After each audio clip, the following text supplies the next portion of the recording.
Chapter 5 class 9th fundamental unit of life.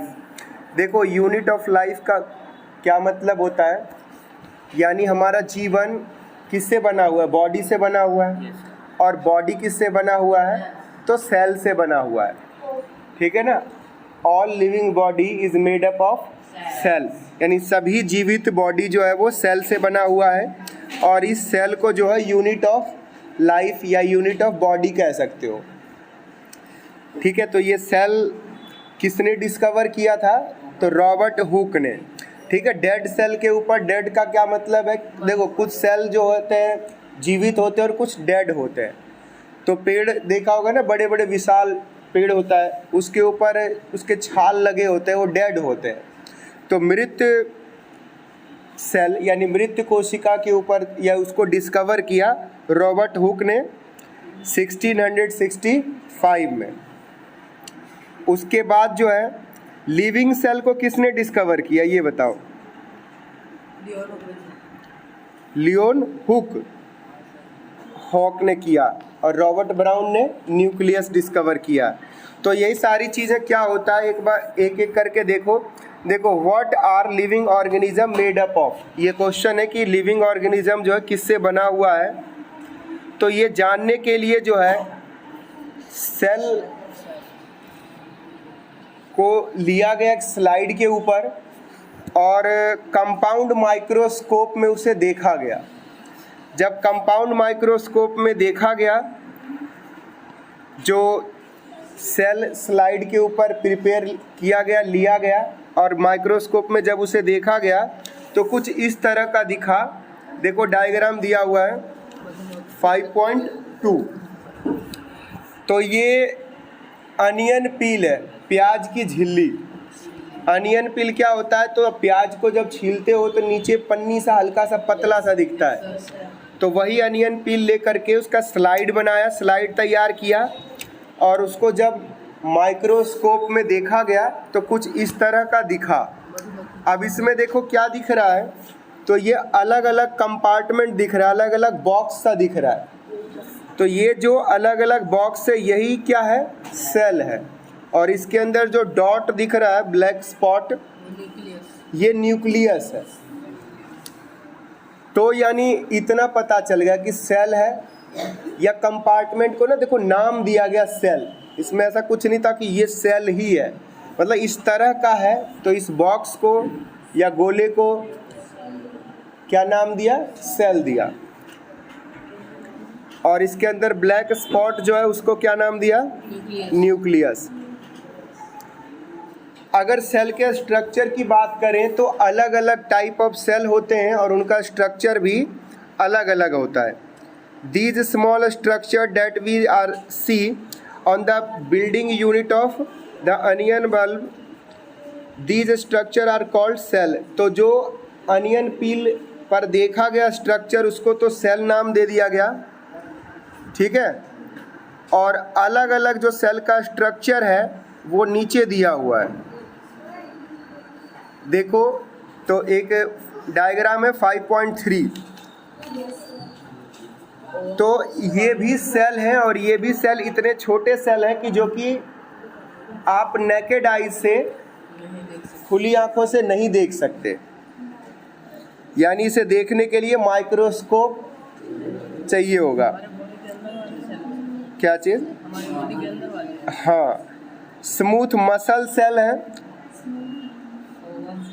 Blood cell है, nerve cell है, ovum है, bone cell है, sperm cell है, fat cell है। ह्यूमन बॉडी में या एनिमल बॉडी में स्पर्म सबसे छोटा सेल होता है और ओवम जो है ये सबसे बड़ा सेल होता है। इसके बाद देखो जो ऑर्गेनिज्म होते हैं, जीव होते हैं, ये सेल के आधार पर दो तरह के होते हैं, मल्टी सेलुलर और यूनिसेलुलर। मल्टी सेलुलर का मतलब है ऐसा जीव, ऐसा ऑर्गेनिज्म जो एक से ज़्यादा सेल से बना हुआ है। बट कुछ ऐसे जीव भी होते हैं जो एक ही सेल के बने होते हैं, उनको एकल कोशिकीय जीव कहते हैं, यूनिसेलुलर ऑर्गेनिज्म। तो यूनिसेलुलर ऑर्गेनिज्म का एग्जाम्पल है अमीबा। और कुछ एग्जाम्पल भी है, जैसे एक है कालामाइडोमोनाज, पैरामीशियम, बैक्टीरिया, ये सभी यूनिसेलुलर ऑर्गेनिज्म है। बट अगर एनिमल की बात करें, प्लांट की बात करें, फंगी, रैट, ह्यूमन, ये सभी क्या मल्टी सेलुलर है, यानी they are made up of more than one cell, एक सेल से ज़्यादा बने हुए हैं।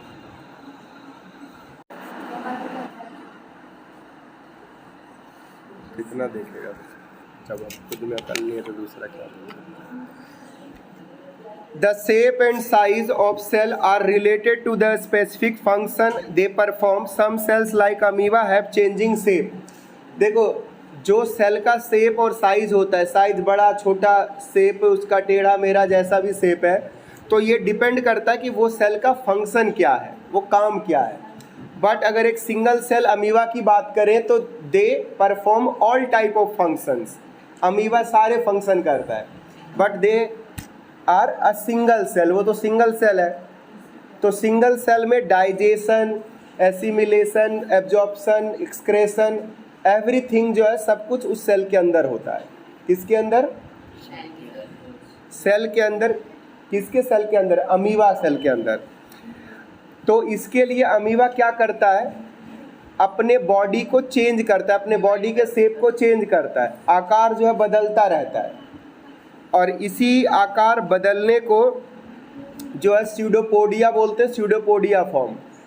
और स्यूडोपोडिया फॉर्म करके एंडोसाइटोसिस बोलते हैं, एक प्रोसेस, जिस प्रोसेस में अमीबा जो है फूड को कैप्चर करता है। तो nerve cell a type of या टिपिकल शेप है। नर्व सेल देखोगे तो बिच्छू टाइप का शेप है।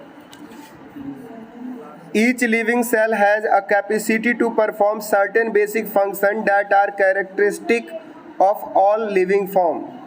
यानी जितने भी लिविंग सेल हैं उन सभी सेल का कुछ ना कुछ स्पेशल टाइप ऑफ फंक्शन है विच दे परफॉर्म, जो परफॉर्म करते हैं, and its shape and size depend on that, उसके ऊपर जो है डिपेंड करता है, और उसका कैरेक्टरिस्टिक, उसकी विशेषता भी उसी पर डिपेंड है, आधारित है। We know that there is a division of labour in multi cellular organism such as human and the human body perform different functions. देखो डिवीजन ऑफ लेबर, लेबर का मतलब यहाँ पर लेबर मजदूर से नहीं है, लेबर का यहाँ मतलब है काम से। तो हमारे बॉडी में, स्पेशली ह्यूमन बॉडी में या एनिमल की बॉडी में अलग अलग सेल जो है वो डिवाइड है, अलग अलग उनकी कैटेगरी बनी हुई है, और वो अलग अलग फंक्शन करते हैं। तो वही ये लेबर का डिवीज़न है।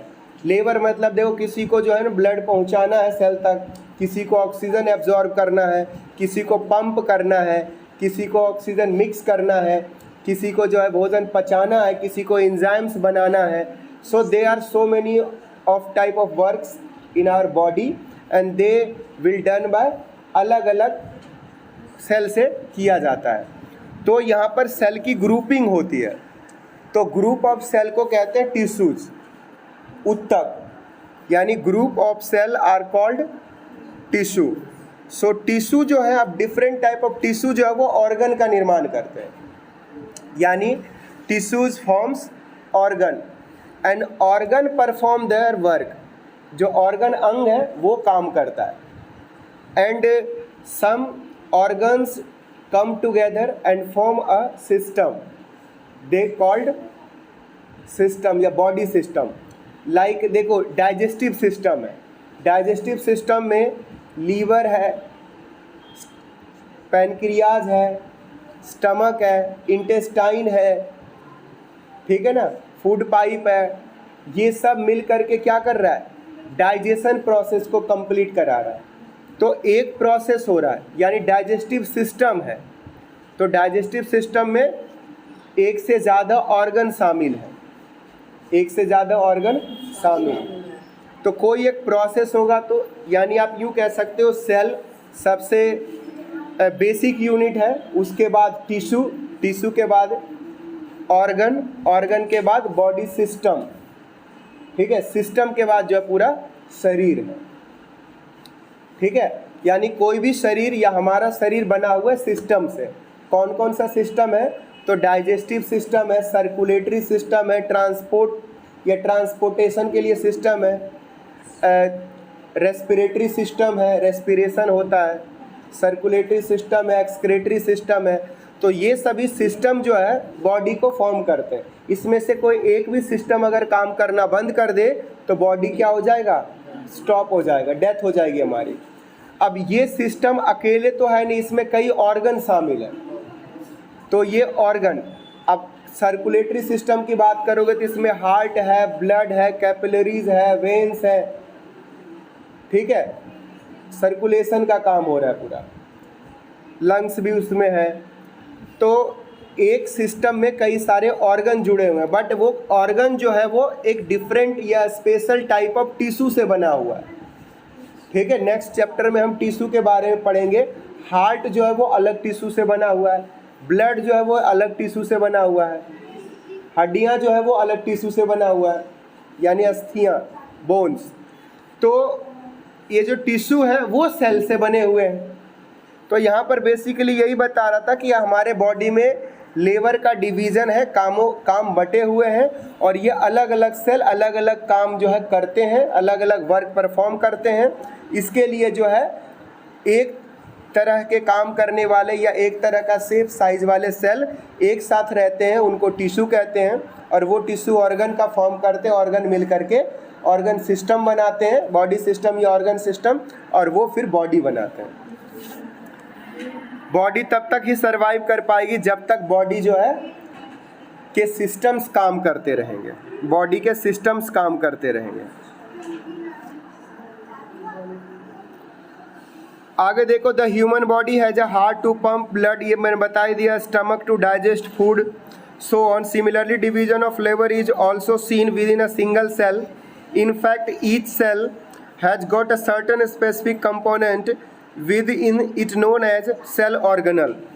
Each kind of cell organelles perform a special function, such a making of new material in a cell, clearing up the waste material from the cell, so on. A cell is able to live and perform all its function because these organelles together constitute a basic unit is called cell. तो ये मैंने जो बातें बताया वही बातें हैं। What is cell made up of? What is structural organization of cell? देखो नेक्स्ट टॉपिक है कि ये सेल किससे बने हुए हैं, सेल जो है किससे बने हुए हैं, और सेल का स्ट्रक्चर क्या है, कैसी इसकी संरचना है, तो इसके बारे में जानते हैं। देखो सेल जो है, सेल का डायग्राम देखें, इसमें आपने प्रीवियस क्लासेस में भी सेल का डायग्राम देखा होगा, बनाया भी होगा, एनिमल सेल, प्लांट सेल।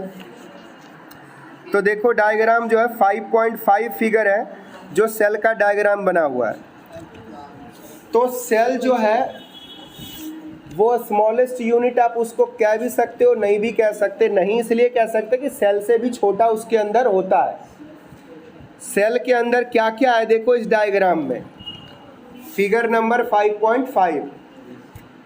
तो सेल जो है एक उसके ऊपर लेयर है जिससे वो कवर है, ढका हुआ है, वो लेयर का नाम है प्लाज्मा मेम्ब्रेन या सेल मेम्ब्रेन, हिंदी में कोशिका झिल्ली कहते हैं। तो जो भी बच्चे हमारे पास हिंदी मीडियम के हैं, जब तक अभी पढ़ा रहे हैं तो आप इंग्लिश में भी देख लें, आपको ज़्यादा एक्स्ट्रा नॉलेज मिलेगा, देन फिर हम आपको हिंदी में भी चीज़ें समझाएंगे।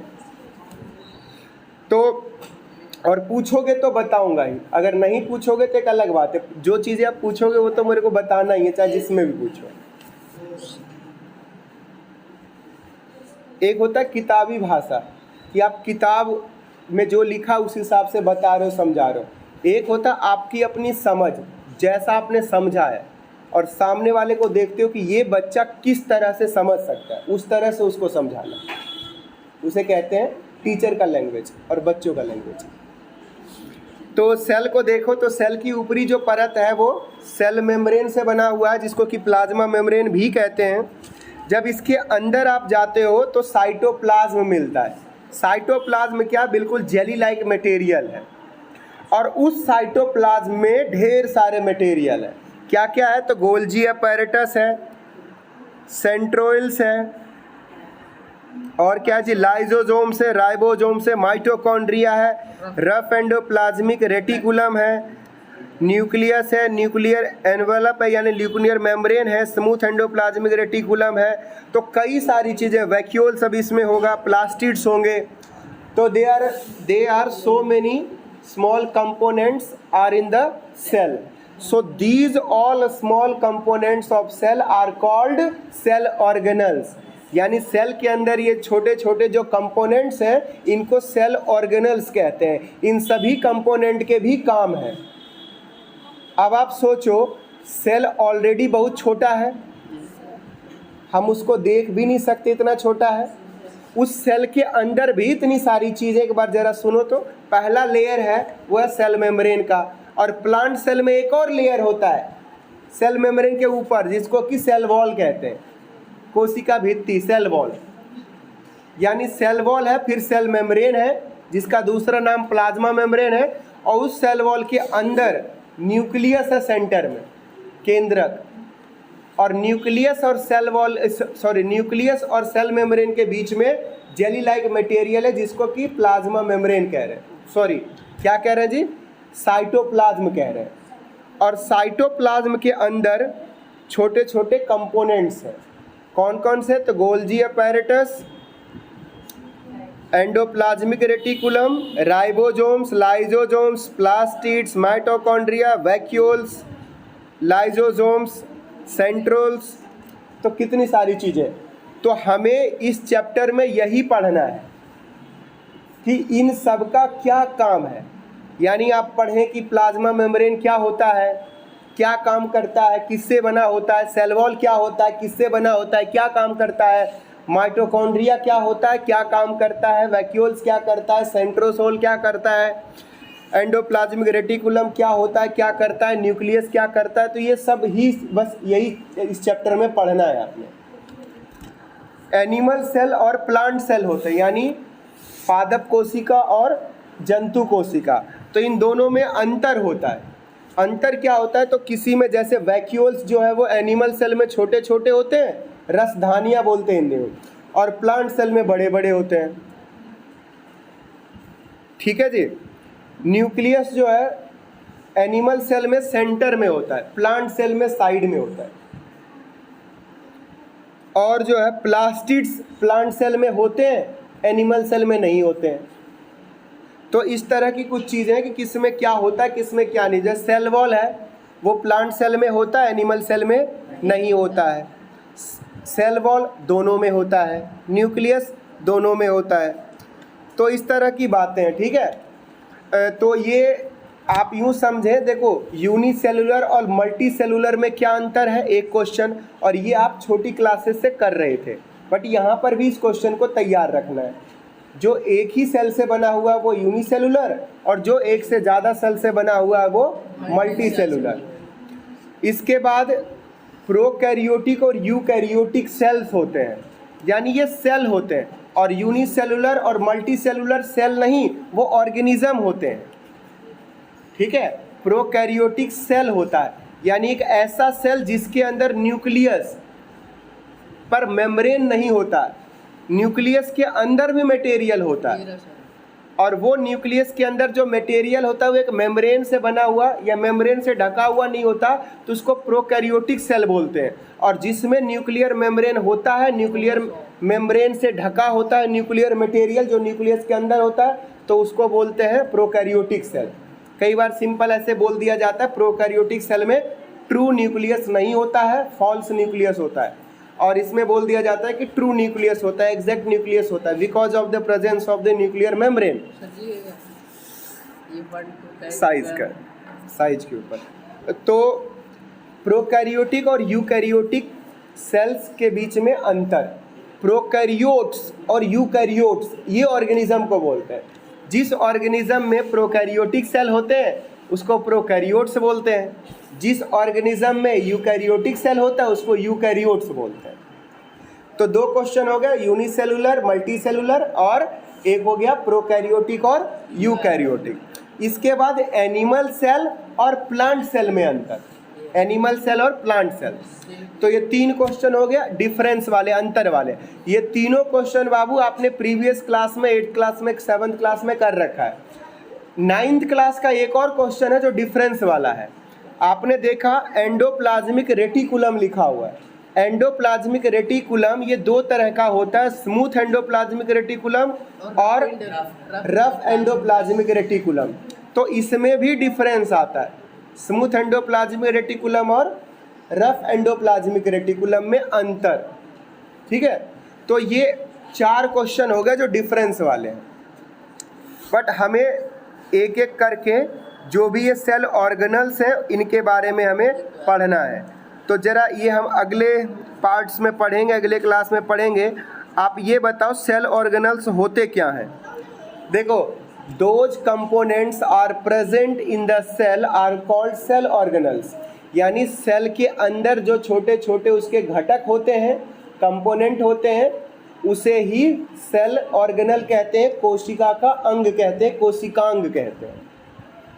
यानी कोशिका के अंदर उपस्थित छोटे छोटे उसके अंग कोशिकांग कहलाते हैं, या उनको कोशिका के घटक भी कह सकते हैं, या कई बार ऐसे कहते हैं कोशिका सेल जिससे बना होता है उसको सेल ऑर्गेनल्स कहते हैं।